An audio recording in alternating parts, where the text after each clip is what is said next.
All of you kids, how are you? I hope you all are fine and safe at your home. Student, as you know, in previous class we have completed our chapter, half part of this chapter. कौन सा chapter complete किया था हमने? हम अपना chapter देख लेते थे, कौन सा था? Climate and weather. ओके, आज हम उसका अपना नेक्स्ट पार्ट स्टार्ट कर रहे हैं और उसका नेक्स्ट पार्ट है हमारा क्या है? Natural vegetation. ओके, क्या है natural vegetation? We see a variety of plant in life in our surroundings. आप अपने देखते होंगे लाइफ में बहुत सारे क्या देखते हैं? प्लांट्स देखते हैं ना. How nice it is to play in a field with green grasses. कितने अच्छे होते हैं और क्या होती हैं इनकी? ग्रीन ग्रासेस होती हैं.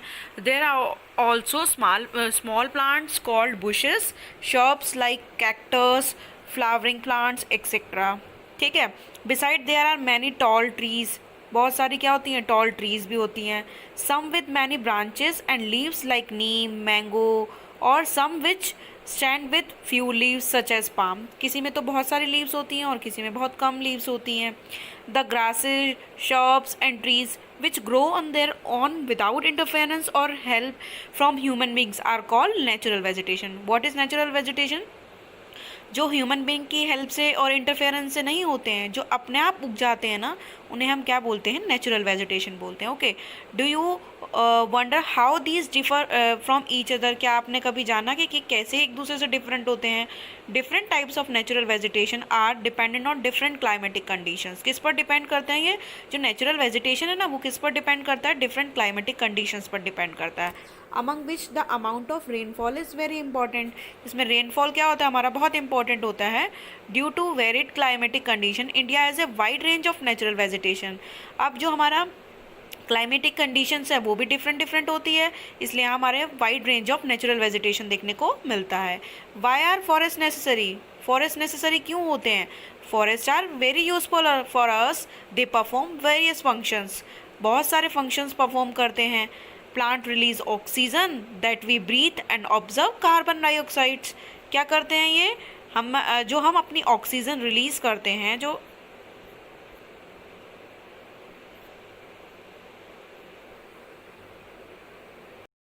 फॉरेस्ट नेसेसरी क्यों होते हैं? Forest are very useful for us. Forest क्या होते हैं? बहुत ही यूजफुल होते हैं हमारे लिए. ठीक है ना.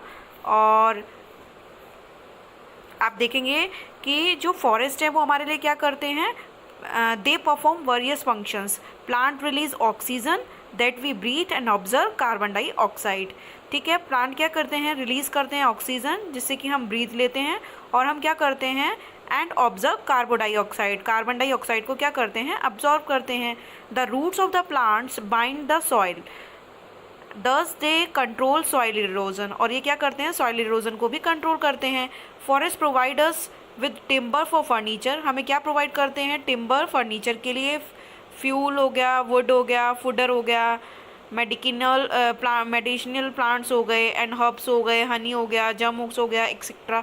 तो ये हमें इतनी सारी चीज़ें क्या करते हैं? प्रोवाइड करते हैं. Forest are the natural habitat of the wild life. Forest क्या होते हैं? नेचुरल हैबिटेट होते हैं. किसके? वाइल्ड लाइफ के. Natural vegetation has been destroyed to a large extent because of reckless cutting of trees. आप देखेंगे ना, अब क्या होती है, हम नेचुरल जो वेजिटेशन है वो डिस्ट्रॉय होता जा रहा है, क्योंकि आप देखेंगे कितना ज़्यादा ट्रीज़ की कटिंग करने लग गए हैं ना, इसलिए जो नेचुरल वेजिटेशन है वो क्या होता जा रहा है? डिस्ट्रॉय होता जा रहा है. We should plant more trees and protect the existing ones. हमें क्या करना चाहिए? बहुत सारे प्लांट्स लगाने चाहिए, और जो एग्जिस्टिंग प्लांट्स हैं उनको क्या करना चाहिए? प्रोटेक्ट करना चाहिए. Make people aware of the importance of trees. और लोगों को किसके बारे में बताना चाहिए? ट्रीज़ की अवेयरनेस के बारे में भी बताना चाहिए. ट्रीज़ के क्या इंपॉर्टेंस है उसके बारे में लोगों को अवेयर करना चाहिए. We can have special programs. हम अपने स्पेशल जो प्रोग्राम्स हैं उसको भी ऑर्गेनाइज करते हैं, like Van Mahotsav, to involve more people in making our earth green. क्या बनाते हैं हम? वन महोत्सव बनाते हैं ना, और उसमें हम बहुत सारे क्या लगाते हैं? पेड़ पौधे भी लगाते हैं. ठीक है, जिससे कि हम अपनी अर्थ को क्या कर सकें? ग्रीन कर सकें. अब ये पिक्चर दिख रही होगी ना आपको. देखो, इस पिक्चर में आपको पता लग रहा है कि इस फॉरेस्ट से हमें कितनी सारी चीज़ें मिलती हैं. मेडिसिन्स हो गई, शेल्टर हो गया, फूडर हो गया, फ्यूल हो गया, स्पोर्ट्स गुड्स हो गई, फर्नीचर हो गया, सॉइल बाइंडिंग हो गई. ठीक है, फ्रूट्स मिलता है, हनी मिलता है. तो कितनी सारी चीज़ें मिलती हैं हमको. किससे? फॉरेस्ट से. क्लियर. अब क्या है? Wild life. Forest are home to variety of wild life. Forest क्या है? आपका होम है किसका? वाइल्ड लाइफ का। जो सारे वाइल्ड लाइफ है ना आपके, जो भी जंगली जानवर हैं, वो सारे कहाँ रहते हैं? आपके फॉरेस्ट में रहते हैं। There are thousands of species of animals and a large variety of reptiles, amphibians, mammals, birds, insect and worms which dwell in the forest. ये सब कहाँ रहते हैं? आपके फॉरेस्ट में रहते हैं। The tiger is our national animal. जो टाइगर है वो हमारा क्या है? नेशनल एनिमल है। It is found in various parts of the country. गिर फॉरेस्ट इन गुजरात, जो गिर फॉरेस्ट है ना, वो कहाँ मिलता है आपको? गुजरात में। और is the home of Asiatic Lions. जो एशियाटिक लायंस मिलते हैं ना, वो आपको कहाँ मिलते हैं? गिर फॉरेस्ट, जो कि गुजरात में है। वहाँ आपको क्या देखने को मिलते हैं? एशियाटिक लायंस देखने को मिलते हैं। Elephants and one horn rhinoceros roam in the forest of Assam. जो आपके एलिफेंट्स देखने को मिलते हैं ना, एलिफेंट, वो भी आपको कहाँ देखने को मिलेंगे? आसाम में देखने को मिलते हैं। ठीक है। Elephants are also found in Kerala and Karnataka. और एलिफेंट्स कहाँ देखने को मिलते हैं? आपके केरला में और कर्नाटका में। ठीक है।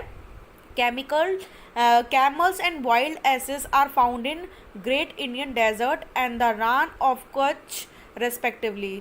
अब जो कैमल्स हैं वो कहाँ पर देखने को मिलेंगे? आपको ग्रेट डेजर्ट एरिया है वहाँ पर, और जो हमारा कच्छ है वहाँ पर भी देखने को मिलता है। और वाइल्ड गोट्स हो गए, स्नो लिपार्ड्स हो गए, बियर्स हो गए, are found in Himalaya region. और ये कहाँ पर देखने को मिलते हैं? आपको हिमालय रीजन में देखने को मिलते हैं। Beside these many other animals are found in our country such as monkey हो गया, वुल्फ हो गया, जैकल हो गया, नीलगाय हो गया और चीतल हो गया। ये हमको कहाँ देखने को मिलते हैं? ये देखने को मिलेंगे हमें हमारी कंट्रीज़ में देखने को मिलते हैं। ठीक है। और India is equally rich in bird life. और इंडिया किस में इक्वल है? आपका जो बर्ड लाइफ में भी रिच है। ठीक है। The peacock is our national bird. Peacock क्या है? हमारा नेशनल बर्ड है। ठीक है। Other common birds are parrots हो गया, पीजन हो गया, और क्या हो गया? म्यान हो गया, गीस हो गया, बुलबुल हो गया, डक्स हो गया।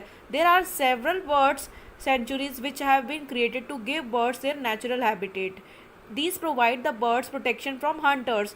ये क्या करते हैं हमें? These provide the birds protection from hunters. Hunter से क्या करते हैं? हमको प्रोटेक्ट करते हैं। Can you name 5 birds that are commonly found in our area? These are several hundred of species of snakes found in India. बहुत सारी species मिलती हैं किसकी? snakes की. Cobras and kraits are important among them. Due to cutting of forest and hunting, several species of wildlife of India are declining rapidly. अब देखेंगे बहुत सारे जो फॉरेस्ट हैं उनको क्या कर दिया गया है? कट कर दिया गया है। इसलिए जो बहुत सारी स्पीसीज हैं वाइल्ड लाइफ की, वो अब क्या हो गई हैं? डिक्लाइन हो गई है। Many species have already been extinct. In order to protect them, many national parks, sanctuaries and biosphere reserve have been set up. इनको सबको प्रोटेक्ट करने के लिए क्या बनाए गए हैं? बहुत सारे नेशनल पार्क्स बनाए गए हैं, सेंचुरीज बनाई गई हैं, जिससे कि हम इनको क्या कर सकें? वहाँ पर प्रोटेक्ट कर सकें। ठीक है। अब ये वाला जो पार्ट है हमारा, अब बस आपका चैप्टर क्या हो गया है? फिनिश हो गया। इसको कंप्लीट कर लेते हैं। क्लियर? क्या है आप देखेंगे? The government has also started project tiger and project elephant to protect these animal. Government ने क्या बनाया है? प्रोजेक्ट टाइगर्स भी बनाया है, प्रोजेक्ट एलिफेंट भी बनाया है, जिससे कि यहाँ एनिमल्स को प्रोटेक्ट किया जा सके। Can you name some wild life sanctuaries of India and locate them on a map? You can also contribute in conserving wild life. You can refuse to buy things made from parts of bodies of animals such as things, bones, horns, fur, skins and feathers. ठीक है। हमें क्या करना चाहिए? जो body parts हैं animal के, उनको खरीदना नहीं चाहिए। Every year we observe wild life week in the first week of October to create awareness of conserving the habitats of animal kingdoms. हमको क्या करना चाहिए? इनको प्रोटेक्ट करना चाहिए, ना कि हमें इनको इस तरीके से इनको डिस्ट्रॉय करना चाहिए और इनकी थिंग्स को हमें मार्केट में बेचना चाहिए. ठीक है. तो students, your chapter is completed today. So in next class we will discuss about the question answer of this chapter. Students, watch this video very carefully and do practice time to time and send me your work time to time. Thank you. Have a nice day.